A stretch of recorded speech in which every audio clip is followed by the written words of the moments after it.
बिस्मिल्लाहिर्रहमानिर्रहीम। Class first year. आज आपका चैप्टर नंबर 3 स्टार्ट हो रहा है। चैप्टर का नाम है work and energy. Work and energy.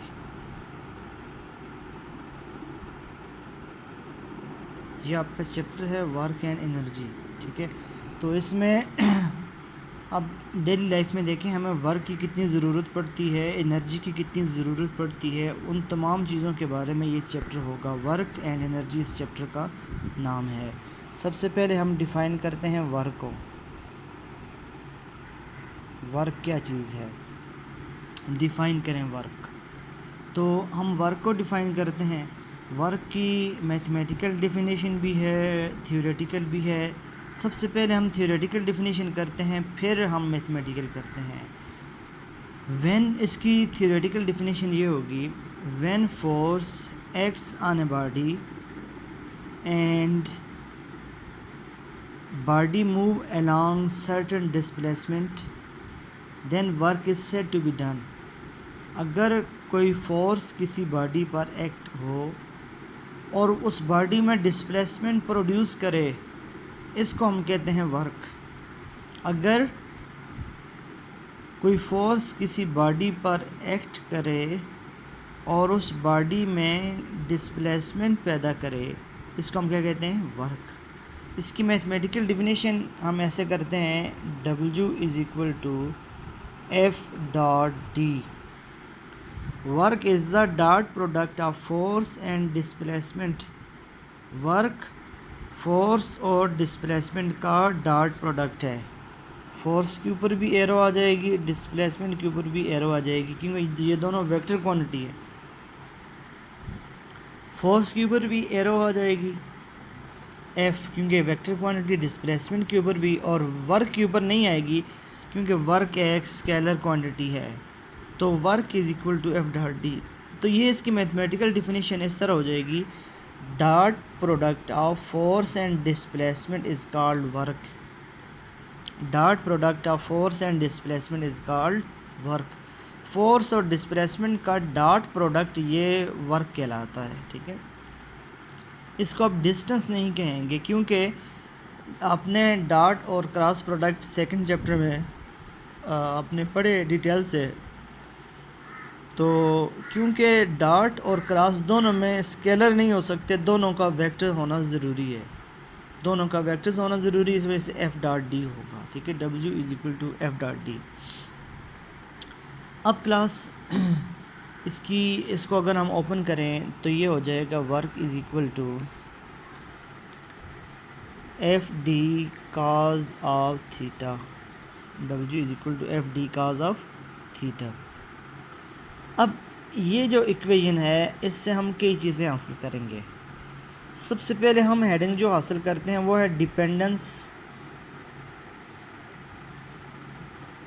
Dependence of work. Dependence of work यानी वर्क किन चीज़ों पे डिपेंड करती है।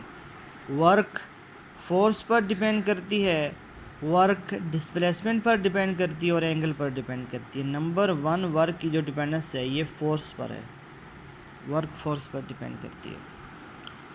Greater the force directly related है, greater the force greater will be the value of work.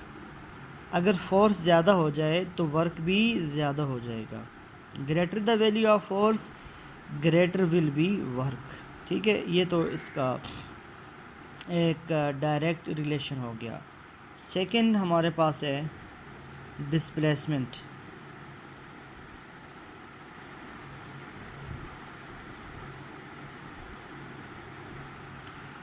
Work displacement के directly proportional है। देखें, जब फोर्स ज़्यादा एक्ट होगी, डिस्प्लेसमेंट भी ज़्यादा प्रोड्यूस होगा, तो उस वक्त वर्क की वैल्यू भी क्या होगी, ज़्यादा होगी। तो greater the force greater the displacement greater will be the value of work. Third, इसको हम एंगल की बजाय ओरिएंटेशन लिखते हैं।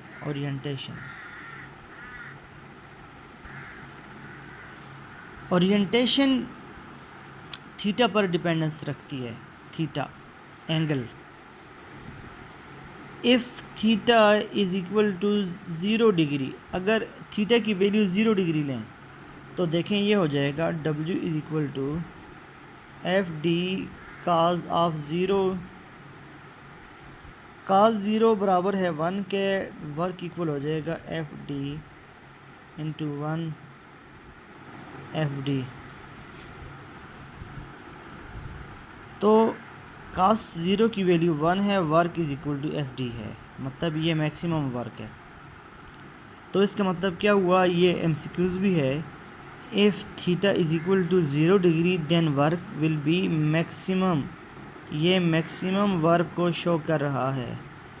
0 डिग्री का मतलब ये है जब फोर्स और डिस्प्लेसमेंट दोनों पैरेलल होंगे।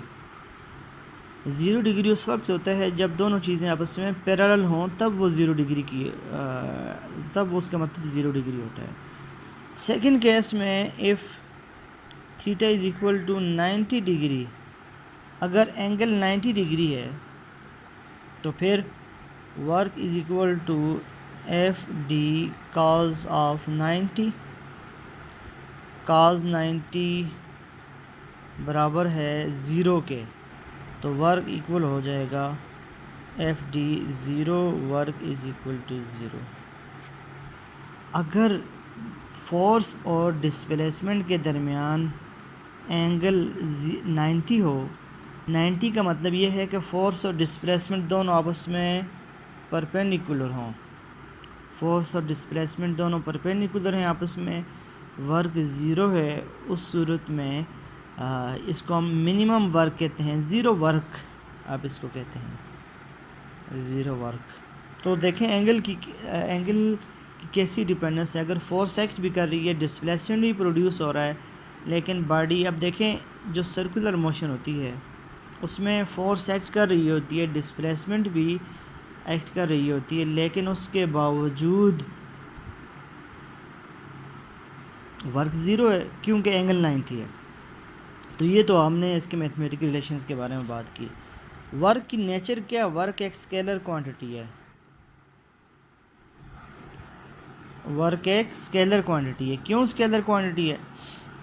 क्योंकि दो डॉट प्रोडक्ट के रिज़ल्ट में ये आपको मिलती है, इससे स्केलर क्वांटिटी है। वर्क का यूनिट जो है ये हम जाउल इस्तेमाल करते हैं, joule is a unit of work.